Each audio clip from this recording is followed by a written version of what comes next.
నువ్వు పొగరు తగ్గించుకో, పొగరు లేటి ఇంకా చాలా ఉన్నాయి నీ విషయాలు బయటకు రావాల్సినాయి. శాసనసభలో మరి నువ్వు ఎందుకు లేచి మాట్లాడలే? నువ్వు ఉన్నావు కదా అక్కడనే. నీ ముఖ్యమంత్రి గారు లేచి ఇది ప్రతిపక్షం దొరకవట్లే, ఈ దొంగతనం మేమే దొరకబట్టినాం, ఈ దొంగతనాన్ని మేమే నోటీసులు ఇచ్చినాం, మేమే పెనాల్టీలు వేసినామని నీ ముఖ్యమంత్రి చెప్తుంటే నువ్వు పక్కనే కూర్చున్నావు కదా. ఇది నాది కాదు అని అసెంబ్లీలో నువ్వు ఎందుకు లేచి నిలబడి చెప్పలేదు?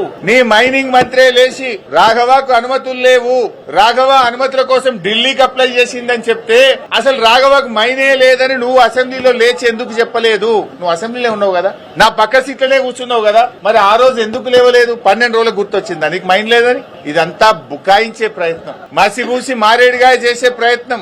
ఆ మైండ్ నీది కాకపోతే అక్కడ కంటైనర్ మీద రాఘవ కన్స్ట్రక్షన్ అనే పేరు ఎందుకున్నది? ఆ కంటైనర్ మీద కాంగ్రెస్ పార్టీ జెండా ఎందుకు పెట్టిండ్రు? బీఆర్ఎస్ పార్టీ బయటకు తీయంగానే ఆ రాఘవ కన్స్ట్రక్షన్ కు పెయింటింగ్ వేసి కనబడకుండా ఎందుకు చేసిండ్రు? కాంగ్రెస్ పార్టీ జెండా ఎందుకు బీకేసిందో సమాధానం చెప్పాలి కదా నువ్వు.